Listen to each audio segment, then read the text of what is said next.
let's go next to the scandal over at DayStar. This caught my eye last week, guys, because I am, first of all, very in the world of media. As you guys know, I am paying attention to what's happening in the media world. I care about the media world. I think that people with a faith need to be out there in media doing stuff. So DayStar TV, in full disclosure, I've been out to Texas where their headquarters are. This was a few years ago when I was going on my book tour for Fighting for Life. And I went to DayStar. I met Joni. I met Jonathan and Suzi, which is the son of and daughter-in-law of Joni that is at odds now with Joni. They all seem like very kind people. And I remember really being surprised at the incredible infrastructure that DayStar had built up.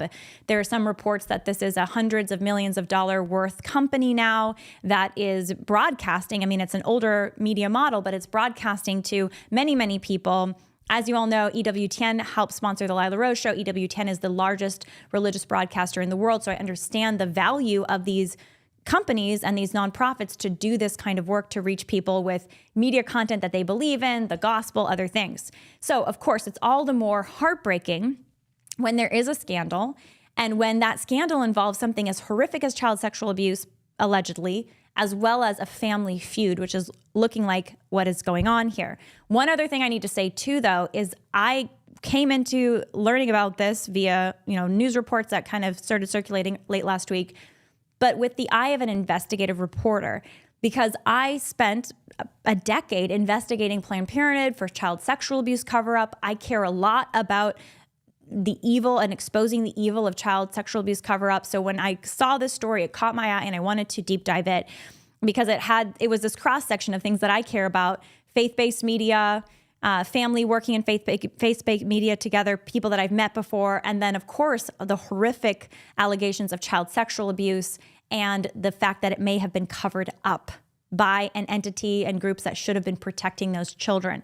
So lots to unpack here. We're going to get into it. First, I want to do a huge thank you to our sponsor, and the sponsor for this episode today, the first sponsor, is Exodus 90. Exodus 90 has changed the lives of thousands of men, making them more spiritually, physically, and mentally strong, and more successful in their relationships, work, and life. Ladies, this is an amazing program to share with the men that you love. And men, if you haven't tried it already, now is the time. Exodus 90 was created by men for men and offers men a path to greater freedom by helping them temporarily detach from unhealthy habits and teaching them physical, mental, and spiritual toughness. This 90-day journey, supported by the Exodus 90 app and community, connects men with accountability partners and provides daily inspiration to strengthen their resolve and encourage them down a path of self-discipline.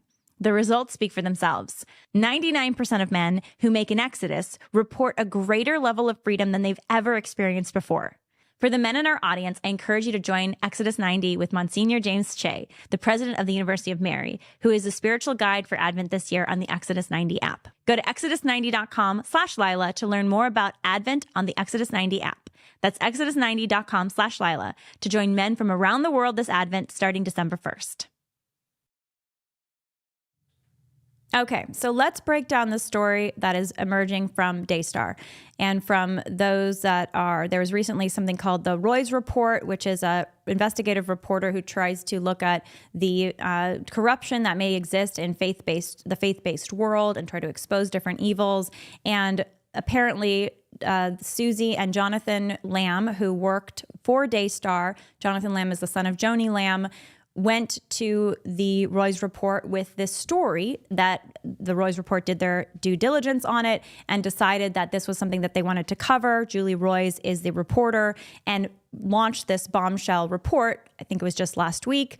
Since then, there has been a lot of back and forth responses from DayStar, from Joni Lamb, from those that defend her, and then more videos and responses to that from Jonathan and Suzi Lamb. So what I want to start here with is a video from Joni Lamb that just came out last night, some of the latest comments that she has about the case. Now, a little bit more background on Joni. Joni serves right now as the president of DayStar. Her late husband, Marcus Lamb, died during COVID. And since then, she has remarried and she now co-hosts one of their flagship shows with her new husband. One of the allegations against Joni is that she married someone who had a divorce in their past. And that was supposedly the reason for some of the rift that Jonathan and Suzi is saying started to happen between themselves and the network. Jonathan not approving of the marriage. There's a lot of back and forth on that. But the core disagreement, it seems, is that Jonathan and Suzi are saying that their daughter, their young daughter, was allegedly molested by a closely associated employee of DayStar TV as well as a family member. And they are accusing Joni of covering up this molestation. They're also claiming that there is a culture of spiritual bullying and intimidation at DayStar. And they are also saying that they were demoted from their jobs. Jonathan specifically was demoted from his job as a host at DayStar, and instead he was ultimately fired because he refused to sign an NDA. Now, Joni is saying that this is a totally false smear campaign against her and the network, and saying that Jonathan is inventing some of these charges because he was disappointed by the fact that he was not chosen to be the head and the president of DayStar after his father passed away during COVID.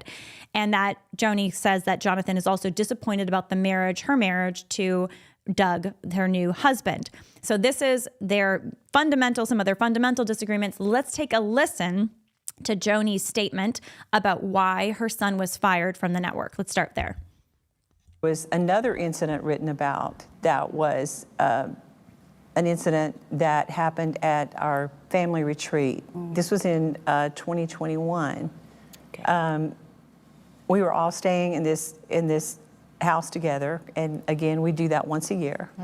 And my two older grandchildren were staying in an upstairs bedroom. And it was a long room, and there was a bunk bed on one side, and there was another bunk bed on the other side. And so my grandson was talking about that he had the city view, and he was saying his sister had the beach view. Okay. And so one afternoon, he was talking about that, and who they call Pete was in the room holding a 1-year-old baby boy, okay? And so Pete says, oh, so you've got the city view. And everybody was talking about, well, I'd rather have the beach view. And my grandson saying, no, I like the city view. And Pete said, well, I like the city view too.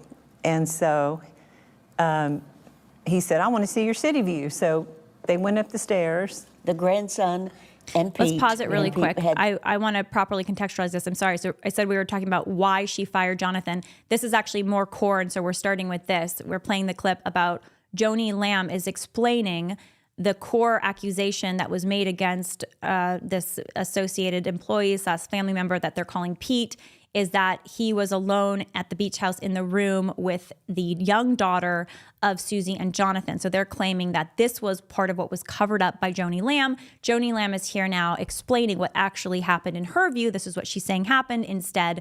And she's saying that this associated employee family member, again called Pete, actually went up into this bedroom at the beach house that the whole family was at, the extended family was at, and that Pete was holding an infant in his arms and was there with another one of the cousins, and that he was in no way harming or molesting the young girl. In fact, that it was a misunderstanding, and that's her explanation of what took place. Now, this is a different story from what Jonathan and Suzi are saying. So let's go now to what Jonathan and Suzi have to say about what happened at the beach house. When I walked up there and I saw Pete up there with my daughter, I was horrified. The first thing I started doing was screaming, "What are you doing?" Like, obviously, since his hands weren't on my daughter, he wasn't in the act, he was just in the room with her. I wasn't at that time about to like put hands on him or beat him up, but obviously I was horrified and I was just shouting him down, and that led to him multiple times, probably 50 times, saying, "Oh, I'm so sorry, I'm so sorry, I'm so sorry." So again, it felt like I had caught him red-handed and doing something that he shouldn't have done. And as evidenced by the fact that Suzi saw him follow up my daughter after she had told her to change into her swimsuit. Well, so there's intent. I'll add this. To complete your answer, first, if that man's hands were on our child's body, that man would have been leaving that house in handcuffs. The police would have been called. When I saw Jonathan, because Jonathan and this man, they came down the stairs from our children's room. I guess Jonathan made him come downstairs. When I saw Jonathan, we've been married at that point, how many years? 10 years? 10 years. I had never in my 10 years ever seen Jonathan look like this. It was honestly terrifying. His eyes were bloody red. His face was blood red. He was screaming so aggressively. And that man, who is, you know, taller than Jonathan and much more smooth, he was shaking like a leaf. Part of my anger, which I've expressed to other journalists, is that that man was so vulnerable. I felt like he was on the verge of confessing. If he had not been protected, he couldn't speak up for himself. I'm going to leave that there. It seemed that way to me.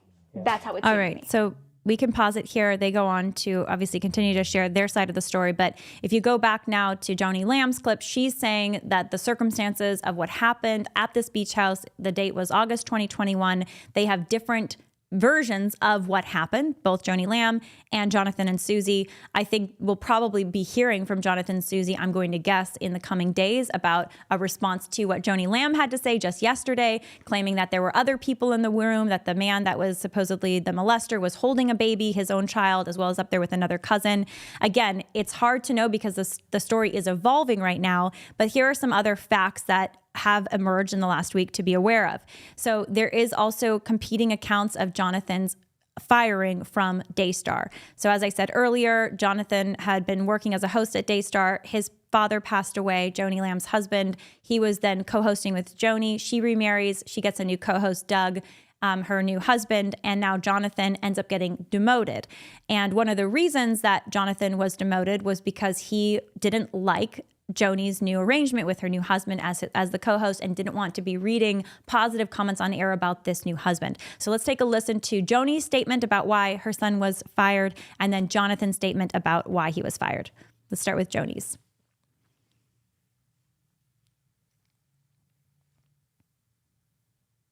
Hello, everyone. I wanted to take a few minutes today to speak from my heart to the DayStar family and friends. Recently, DayStar made the decision to terminate my son, Jonathan Lamb's employment. That decision was not taken lightly. It followed a 15-month review of Jonathan's performance and his refusal to take any steps to satisfy a detailed performance improvement plan put in place. He also refused my offer to participate in a formal mediation to resolve grievances in a biblical and professional manner. Rather than take any steps to improve his performance at DayStar, it seems clear now that Jonathan was focused on fabricating a smear campaign. You see, Jonathan was extremely disappointed that he was not named the future president of DayStar following the death of his father and my husband, Marcus Lamb, despite the fact that Marcus had given a clear directive to the family and to the board that I would succeed him as president. Jonathan's disappointment in not getting his way only deepened when I married Dr. Doug Weiss, who has been such a blessing to me, the rest of my family, and DayStar. I can tell you that as a mother, as a grandmother, this situation saddens me deeply, and it grieves my heart because I love my family. I love all my children. I love my grandchildren. I love the work we've done together for so many years. And I had hoped that we could have resolved the situation in private. But now, Jonathan has given me no choice except to speak out. Okay, we can pause it here. And she's referring to the Roy's report that came out, the investigative report, saying that she was covering up abuse and also weaponizing that against Jonathan. Let's listen to Jonathan's explanation here about why he was fired from DayStar, and then we'll unpack more of these abuse allegations.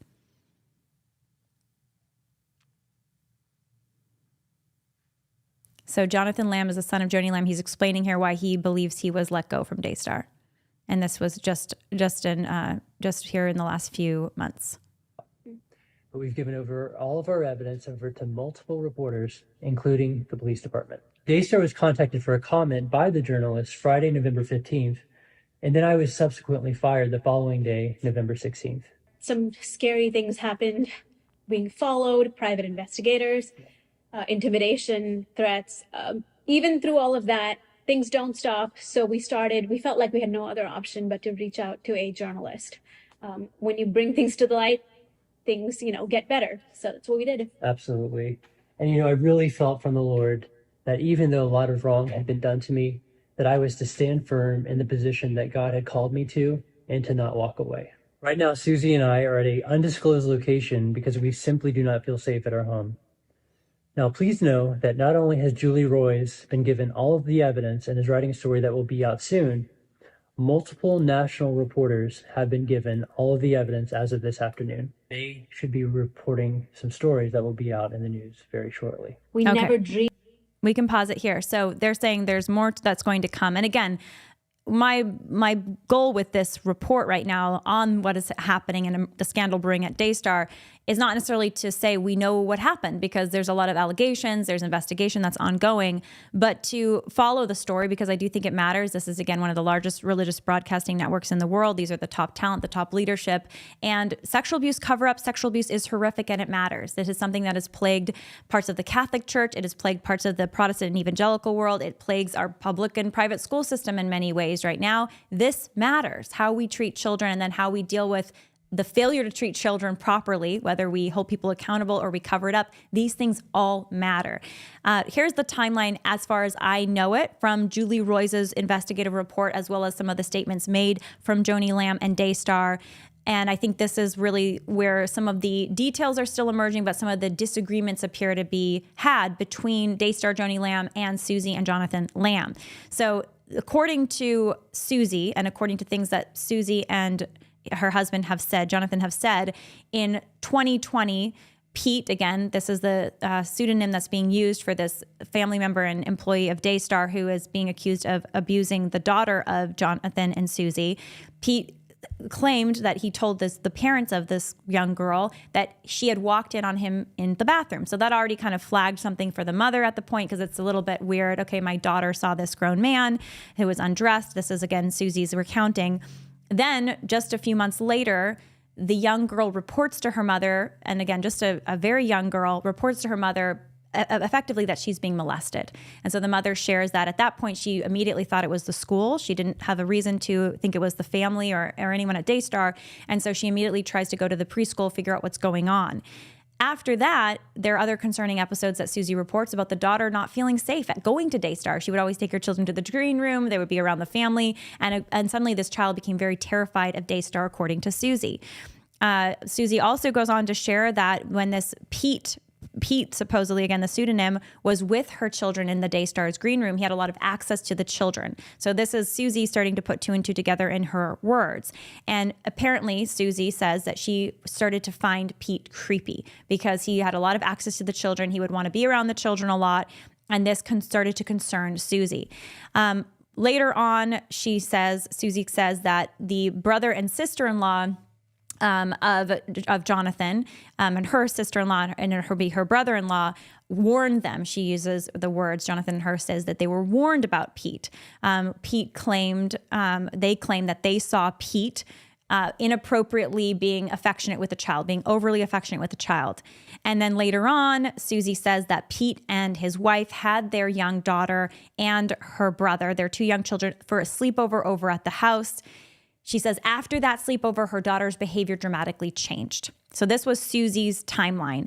And then the beach house incident happens in August of 2021. And at that point, the family is alerted. Jonathan and Suzi go to Joni Lamb and her husband Marcus at the time and say, we believe Pete is harming our child. And Joni, as the head of DayStar and the head of the family, along with Marcus, say that they, the heads, I mean, she wasn't the president, her husband was at the time, said that they will do a forensic investigation to determine if Pete is an abuser, because these are very serious allegations. And then they tell Suzi and Jonathan a few months later that they have already completed the investigation and they have discovered that Pete is innocent. And at this point, Suzi and Jonathan take them at their word and are still to keep the daughter away from DayStar. They get an at-home nanny, Suzi says. But the next summer, they apparently go on another beach visit with the family, including the alleged abuser. I guess they were assuming maybe he's not the abuser. And this is where Joni Lamb in the latest video from last night says, well, they were fine with the children sleeping on bunk beds outside the alleged abuser's room. Why would they be fine with that if they really thought he was an abuser? And we have not heard yet from Suzi and Jonathan in response to that. But my understanding is they thought that the case was closed because Joni and Marcus had hired a forensic investigator to determine whether or not Pete was actually an abuser. Now, the part that is at the core of this that I haven't shared yet is this. According to the Roys report, Julie Roys, this forensic investigation that DayStar supposedly conducted, that Joni and Marcus Lamb conducted, didn't actually get completed. And one of the core people at the heart of that investigation who was supposed to be doing some of the interviews with Pete never actually completed those interviews. Nonetheless, Marcus went to Jonathan and Suzi and Joni allegedly and said this is completed and Pete is innocent. And so that is one of the reasons that Suzi and Jonathan is saying we stayed around, we continued to socialize to some degree with the family, but because we thought that he was cleared via this investigation. Now, I'm sure you guys are listening to this and you have a ton of questions yourself and a lot of concerns. There's one other core thing I want to mention, which is that there is a audio recording right now online, has hundreds of thousands of views, of a conversation that Joni Lamb is having with her son, Jonathan, and her daughter-in-law, Suzi, about their supposed performance and their disagreements at DayStar. And as part of the conversation, they have this third party there who's kind of supposed to be a mediator. And a lot of people who have listened to this conversation are saying, well, this sounds like spiritual abuse. This sounds like bullying. We're not going to listen to the whole conversation. It's pretty long. I think it's an hour and a half on the show today. But I did want to share a couple observations about that conversation because I think it provides a little bit of the psychological insight of what I think might be going on here. I think in this tape, you hear Joni saying you're being insubordinate basically to her son. You need to read this comment on air that's positive about Doug. Why aren't you doing this? Why are you so disgruntled? And they're not talking about sexual abuse at all in this conversation. They're just talking about Jonathan not wanting to read positive comments on air about his stepdad. And Joni's saying, well, that's your job in part as a host. If you don't like that job, then you can quit. And on its face, if this was any other job, not a ministry, not family working together, you can kind of see the employer's point of view of, yeah, if you're not doing what your job is, whether it's reading viewer comments or not, then why are you still at your job? Why are you still here? If you don't like your job, you should just quit. But of course, with all these dynamics of this being their stepdad that they are now disapproving of, apparently Jonathan being upset that he hasn't assumed the presidency and instead his mother has with his father's passing, and then below ground, not on the conversation, all of this about sexual abuse allegations, I can understand why really anything that Joni might say in this conversation that is in disagreement with Jonathan would be seen by your average person listening as problematic because of the bigger story that is underpinning this whole conversation. Of course, we're going to wait to hear more about what happens. Apparently, the police investigation has been reopened now at Jonathan and Suzi's request into Pete. So we do not have the results of that. There will be, I'm sure, more responses coming out from Suzi and Jonathan, and there will probably be more statements coming out from Joni and DayStar. In the aftermath, Suzi and Jonathan are saying that they're being followed, that they're, concerned of their own physical safety, that a man, an armed agent with a bulletproof vest came to their door to deliver the firing news to Jonathan. Of course, this was after Jonathan had leaked secretly recorded conversations to the press of his mother. So she responds by firing him. All of this, again, horrible, sad, tragic family feuding, but we will see what happens. Here's my bottom line on all of this. I think it is always good to expose abuse. I think abuse, sexual abuse, especially of minors, is something that is far too frequent in our society and far too, I think there needs to be much more accountability. There is an incredible amount of abuse that goes uncovered, of abuse that is not, abusers that are not held accountable. People that are abusers often get sentences that I think are way too short. All of this is a state of American society. And in religious institutions in particular, and this is so tragic. You guys know I'm a passionate Catholic. In religious institutions in particular, because they're made up of mere mortals, there can be this desire to protect power, to protect reputation in the name of the ministry. And in doing so, to cover up the sexual abuse or the abuse, otherwise abuse of those that are innocent and those that are vulnerable. And that is why it is so important, in my view, to expose this. So while I can't make a judgment on this case. We are still getting information in. I will say, I think if there is sexual abuse here, it is good that it is being exposed. And if there was a cover-up of sexual abuse here, it is absolutely good that that is being exposed. And the truth, as it always does, will eventually come out. So I'm eager to hear your thoughts. Okay, the chat is going here. I'm going to take a look at what folks are saying because I know a lot of people are following this right now. Someone is saying, why not wait till we know more before we speak? I am sharing what we do know. I agree. We can't make judgments at this time because there is a lot of question marks, but I think it is important to follow the story. Someone else, Gay Royale is saying the entire story seems to have a lot of tentacles. I have a feeling there's a lot more is going to come out. I agree. And different family members on both sides, from what I understand, are saying on social media, more will come out. So again, it is not, I think, at the time to make a judgment, except to say, let's look at the evidence that continues to come out. Nubin says, you submit or you leave. I think Nubin is referring to the secretly recorded audio that Jonathan recorded of his mother in this business meeting. And the mother is saying, if you don't submit to my leadership in this company, in this nonprofit, in this ministry, then you need to leave. And there's some truth to that. But of course, what's the context, right? Was she just in her behavior? Was she just in what she was doing? Or was she being unjust? Was she being deceptive? Again, these are all the questions that are flying around right now. Another comment here is, who does this to their son and his family? I agree. If sexual abuse was covered up, and if the investigation that they claimed was complete actually wasn't, and they knew that, to exonerate this so-called family member, Pete, absolutely horrible. All right, before we go down into more of your comments here and share some final thoughts, let's say a big thank you to our sponsor, 7 Weeks Coffee. 7 Weeks Coffee is America's pro-life coffee company on a mission to fund the pro-life movement, one cup of delicious coffee at a time. Why are they called 7 Weeks Coffee? Because at 7 weeks, the baby is the size of a coffee bean, and it's the same time that the heartbeat can be first clearly detected on ultrasound.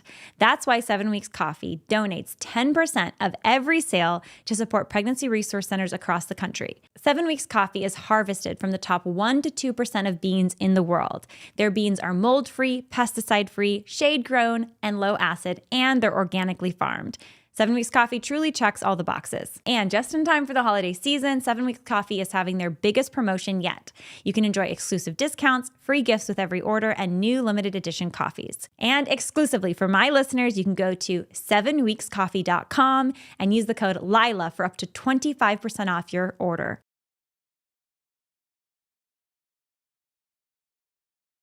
Hear from you guys. The recorded meetings are all that I needed to hear. This is from A. McCall. Regardless of what the police uncover regarding the abuse, the alleged abuse, it's clear that this woman, I think he's referring to Joni here, they're referring to Joni, is not who she appears to be. And, there was another comment made from Joni Lamb last night on her YouTube video saying that she does not regret anything that she said in the recorded conversation, the conversation that was secretly recorded by her son, Jonathan, from their business meeting, and that she stands by what she said. And again, this is all public. Anybody can listen to this content. And of course, you can see both sides of the stories that are emerging here. But as I said earlier, I do think it is important to talk about this. I think it's uncomfortable to talk about sexual abuse and sexual abuse cover-up, especially in ministries and the church. But I think it is very important. And I'm going to be following the story and reporting on it as the days go by. I want to say one other thing before we close out here. Shelly Terry is saying, boycott DayStar, don't give to them. That may end up being the right action. Again, I think more information is emerging and we need to be looking at the facts as they emerge. But yeah, this is all very, very troubling. That is coming out. All of this information is very, very troubling. But I want to say one last thing here. And this is connected to what I was saying at the beginning. But I think that anytime there is a dynamic of power, where there is somebody that has the power to cover up abuse, commit abuse, basically, fire or hire people, that they have that position of authority and they have the power to do good or bad things. It is important for there to be accountability. It is important for there to be high standards. And I do want to connect this back to our larger cultural moment right now that we are in, because we did a live last week, as you guys know, talking about some of Trump's appointments for his cabinet and some of the appointments for his administration. And I do think that it's connected, both the political world to the ministry world to the business world. All of this is connected, that it is important for us to hold our leaders to a high standard. That it is important that if someone has a position of leadership and authority, that they are above reproach in what they do publicly and privately. And that's where I do have respect, even though I understand sometimes people have chips on their shoulders or maybe they just hate authority. But I do have respect for the investigative journalists who are going out there and exposing terrible abuses often. And that all being said, it is important to acknowledge that sometimes allegations of abuse are made when against somebody who was innocent.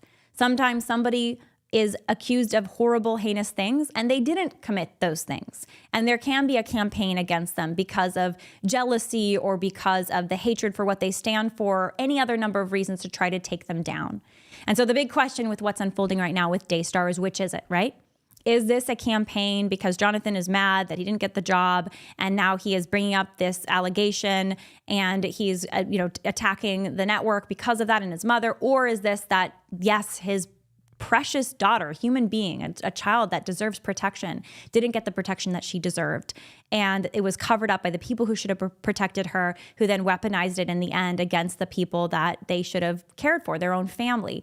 And we're going to keep following this, but there's also the final thing here is those two things could be happening. We're not sure which. And there also is the third thing, which is there could be pieces of both. It could be the case that there was abuse, as has been alleged, that there was abuse cover-up that has been alleged. Maybe that wasn't outed when it should have been by Suzi and Pete, or Suzi and Jonathan, we don't know, because they wanted to keep their jobs, and then later on they ended up losing their jobs because they were defiant against DayStar leadership about something else entirely. We don't know. So I'm going to keep following this story. Let's close with a call to pray for everybody involved in this story.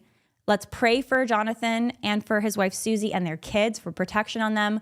Let's pray for Joni and DayStar and for God's justice to be done and for God's will to be done. And let's also just move with humility, because anybody in a position of leadership, I think there's a lot of responsibility that they carry. So we need to pray for leaders, and we also need to pray for justice for those that are weak and be advocates for justice for those that are weak.